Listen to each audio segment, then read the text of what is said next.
بسم اللہ الرحمن الرحیم بسم اللہ الرحمن الرحیم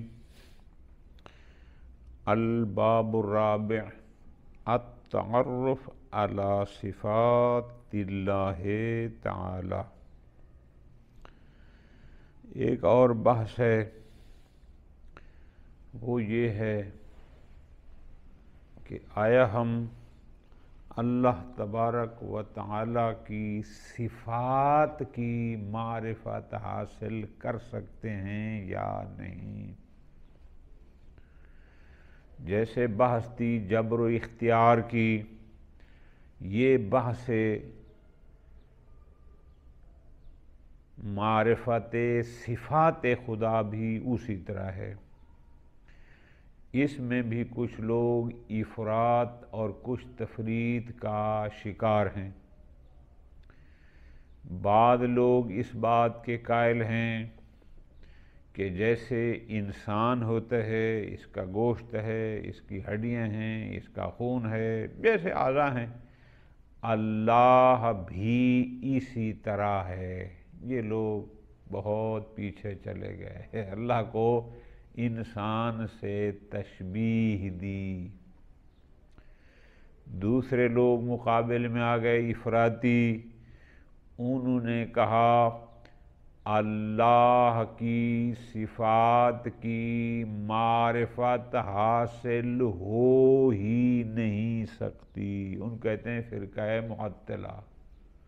تو بھئی جو قرآن میں صفات ذکر ہیں ان کا کیا کریں گے؟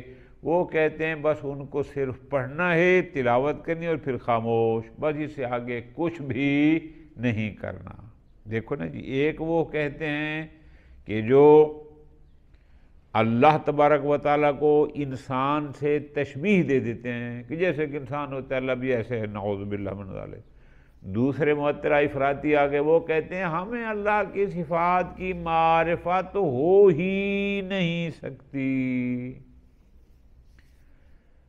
امامیہ پھر ائمہ علیہم السلام سے رہنمائی لیتے ہوئے ہمارا عقیدہ صفات خدا کے بارے میں یہ ہے کہ نہ ہم تشبیہ کے قائل ہیں کہ اللہ بندوں جیسا ہے، اور نہ ہی ہم تعطیلی ہیں کہ اللہ کی صفات کو جان ہی نہیں سکتے۔ نہ کچھ صفات خدا ایسی ہیں کہ جن کی معرفت واجب تھی، ان کی معرفت حاصل کر سکتے ہیں، اور کچھ ہیں کہ جن کی معرفت ہم پر واجب نہ تھی، ان کی معرفت کرنا ہمارے اوپر ضروری ہی نہیں تھی۔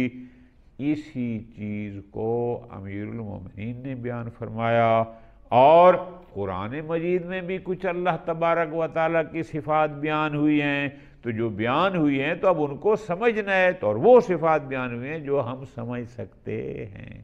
لہذا نہ ہمارا یہ دعویٰ ہے کہ ہم صفات خدا کو 100% ان کی معرفت رکھتے ہیں، نہ ہم یہ کہتے ہیں کہ ہم معرفت حاصل کر ہی نہیں سکتے۔ نہ الامر بین امرین، جن کی معرفت واجب تھی وہ ہم نے حاصل کر لی، اور جن کی ضروری نہیں تھی وہ نہیں۔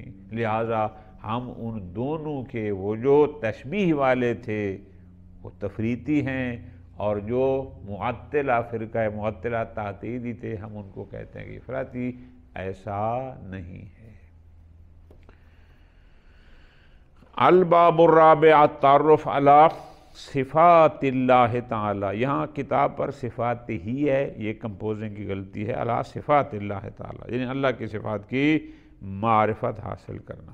خوب، صفات خدا کے بارے میں معرفت حاصل کرنا، صفات خدا کے بارے میں اظہار نظر کرنا۔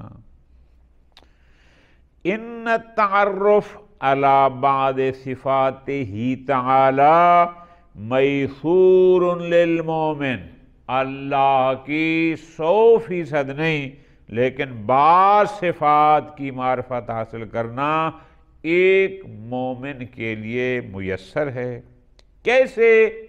بہت پیاری تعریر مفسر قرآن آر اللہ مقامہ کی فرماتے ہیں بفضل ما لدیہ من قوت العقل والفکر، وہ جو اللہ نے اس کو عقل کی قوت عطا فرمائی، اللہ نے اس کو جو سوچ سمجھ کی قوت، فکر کی قوت عطا فرمائی، اس کے ذریعے سے وَالنَّظْرِ فِي مَا وَرَدَ عَنِ اللَّهِ عَزَّ وَجَلَّ وَعَنْ رَسُولِهِ صلی اللہ علیہ وآلہ مِنَ النَّصِّ عَلَى صِفَاتِهِ وَأَسْمَائِهِ فِي الْكِتَابِ وَالسُّنَّةِ، خود اللہ تبارک و تعالی نے اپنی صفات کو قرآن مجید میں بیان فرمایا، کچھ صفات کو پیغمبر اکرم صلی اللہ علیہ وآلہ وسلم نے بیان فرمایا۔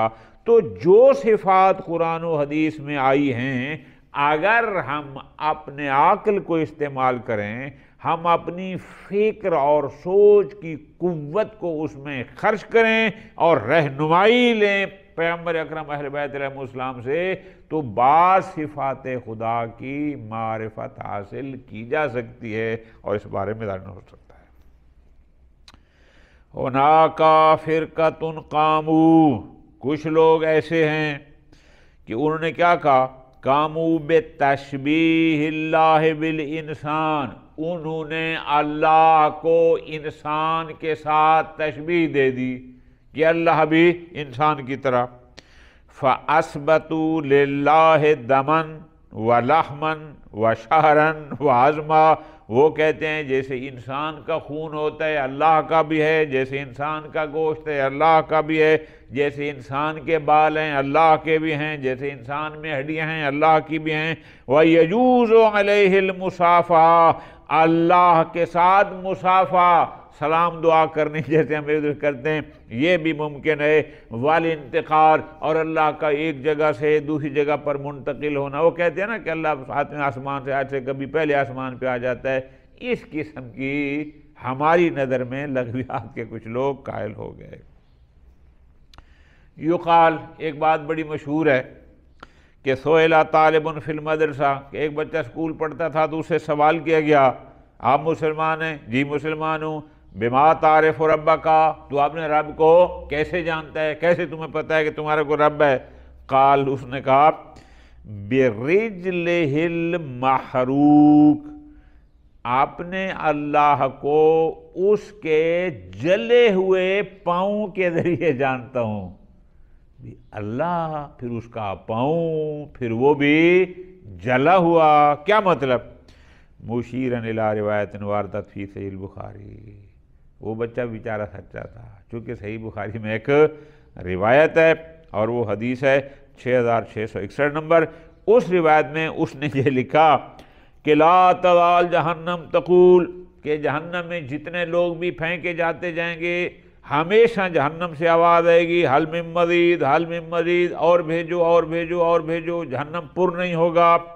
حتی یضع رب العزت فیہا قدمہ، جب پر نہ ہوگا جہنم تو آخر میں اللہ اپنا ایک پاؤں اس جہنم میں رکھے گا۔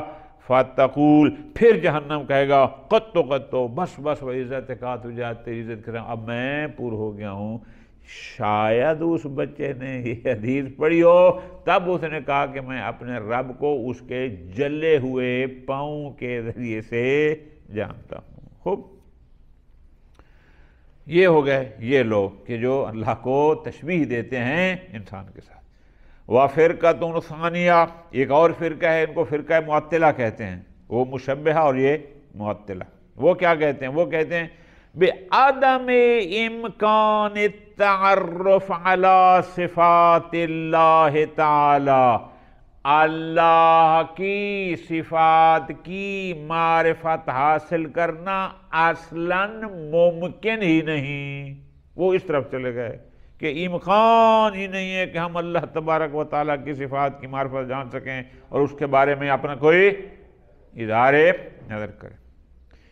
وَهَذَا الْمَوْقِفِ، یسمى بموقف التعلیل، اس کو کہتے ہیں موقف تعلیل، یا یوں آپ کہیں کہ فرقہ معطلہ۔ کما نقل عن سفیان ابن عینیہ، اچھا یہ سفیان بن عینیہ کون ہے جی؟ 25 دسمبر 725 کو کوفہ میں پیدا ہوتا ہے، 25 فروری 815 عیسوی کو یہ مکہ میں فوت ہوتا ہے۔ بہرحال علم کلام میں اس کا بہت بڑا نام تھا اپنے زمانے میں، یعنی گویا اس کی پیدائش کوفے کی ہے اور وفات جو ہے وہ مکہ کی ہے۔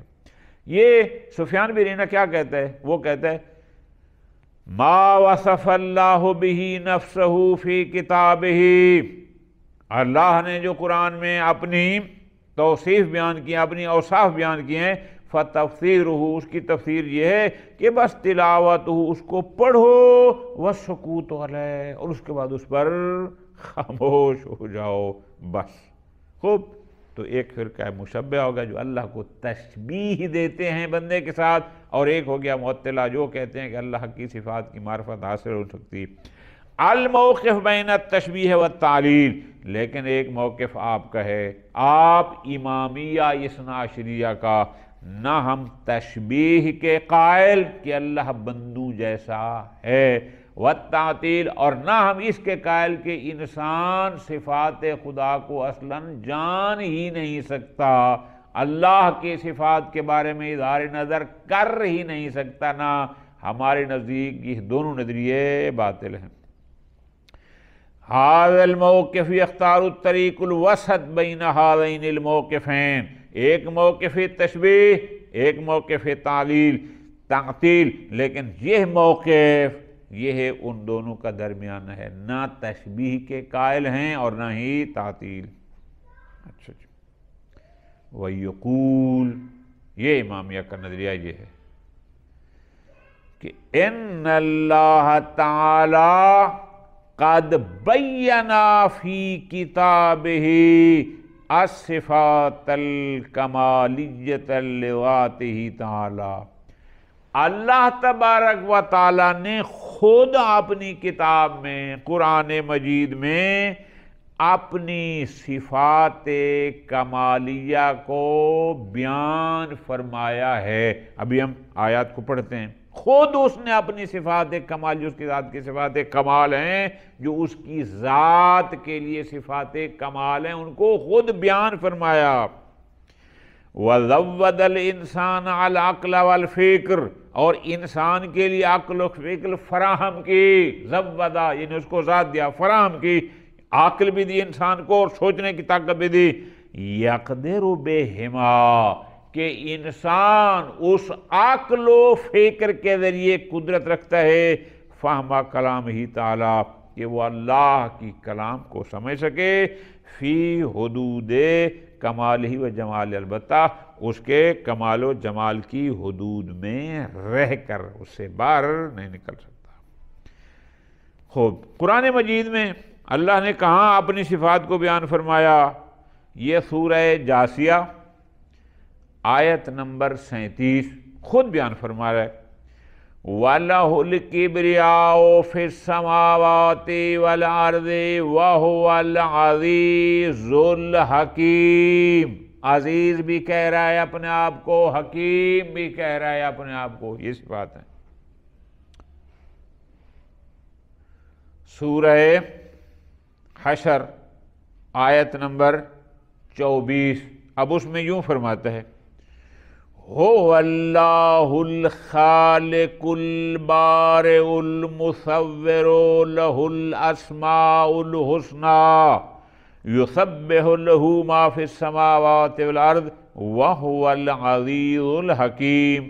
اب اللہ نے اپنے لیے کیا صفات رکھی؟ خالق، باری، مصور، اور آخر میں پھر کہا عزیز اور حکیم، وغیر ذالک کثیر فی کلام اللہ تعالی۔ اچھا، یہ تو ہو گیا قرآن مجید۔ ایک اور شاہد ہم لاتے ہیں، وَهُنَاكَ قَوْلٌ لِإِمَامِ الْمُوَحِّدِينَ، امام الموحدین علی ابن ابی طالب علیہ السلام کا فرمان مبارک نہج البلاغہ میں موجود ہے، خطبہ نمبر 49، یامر فیہ الاخذ بالطریق الوسط، امام علیہ السلام بھی درمیانی راستہ، نہ تشبیہ نہ تعطیل، امام علیہ السلام یوں فرماتے ہیں، عین الفاظ یہ ہیں، امام نے فرمایا لم یطلع العقول علی تحدید صفتہ، اللہ اکبر، اس نے عقلوں کو اپنی صفتوں کی حدود و نہایت پر مطلع نہیں کیا۔ کوئی یہ نہ کہے کہ مجھے اللہ کی 100% صفات کی معرفت ہے، ایسا نہیں۔ آگے امیر المومنین فرماتے ہیں وَلَمْ يَحْجُبْهَا عَنْ وَاجِبِ مَعْرِفَتِهِ، اور ضروری مقدار میں معرفت حاصل کرنے کے لیے ان کے آگے پردے بھی حائل نہیں کیے، یعنی جتنی ضرورت تھی اس کی معرفت کے لیے کوئی رکاوٹ نہیں، عقل و فکر کے ذریعے حاصل کر سکتے ہیں۔ بس یہ ہو گیا درمیانی راستہ۔ لہذا آپ نہ یہ کہو کہ تمام صفات کا علم ہے، نہ یہ کہو کہ اس کی صفات کی معرفت ہو ہی نہیں سکتی۔ ہاں، الامر بین امرین، درمیانی راستہ۔ کون سا درمیانی راستہ؟ کہ جن کی معرفت واجب تھی وہ عقل و فکر کے ذریعے حاصل ہو سکتی ہے، اس کے بارے میں اظہار کر سکتے ہیں، اور جن کی نہیں تھی 100% وہ ہمارے بس میں نہیں۔ صلی اللہ علیہ محمد وآلہ محمد۔